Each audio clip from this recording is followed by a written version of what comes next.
Hi, I'm Vanessa Ford, co-founder of Menolabs, and joining me today is our research co-founder, Dr. John Konhilas. John, welcome to the show. It's a pleasure to be here. I'm hearing from a lot of the women on our Facebook group and the women that I talk to, being the co-founder of Menolabs, and they're telling me they're going through early menopause. I think a third of the women that I have discussed menopause with have said, yeah, my menopause didn't start at 45. It started more like 30, 35.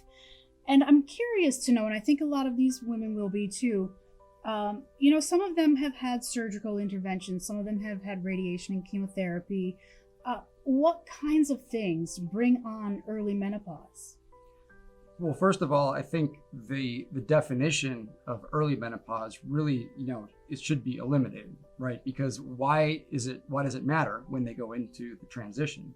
About 10% of women actually will lose their ability to cycle through some type of surgical or chemotherapeutic intervention.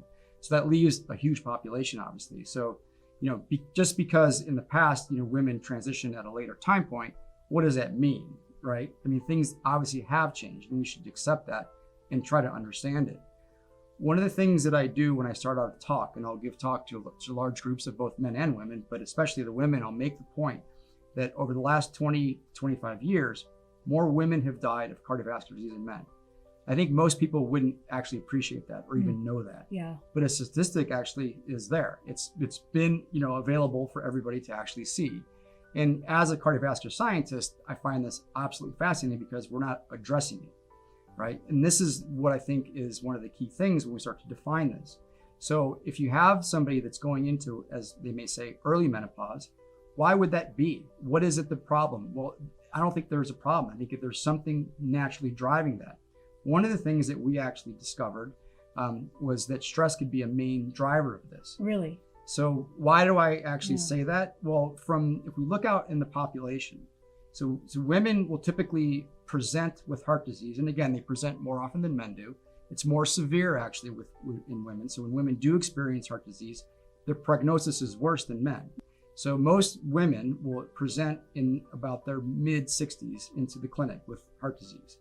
So there's a population of women that actually present about 10 years earlier. So they present in their 50s.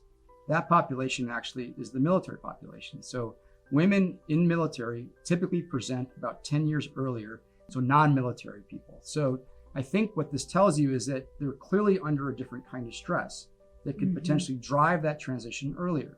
So the question really becomes, is this real, first of all? Well, the data is real, but what are the drivers? Well, what are the main stressors that actually will cause that to happen earlier?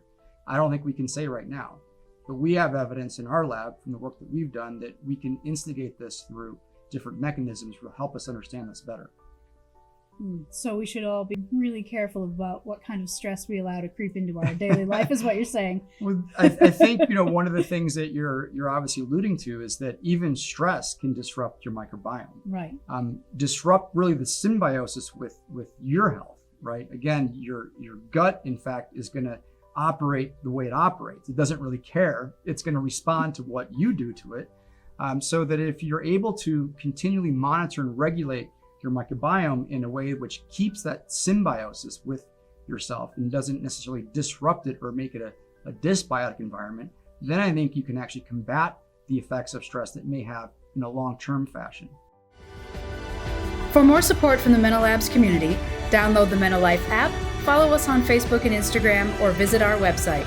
All the links are in the description below.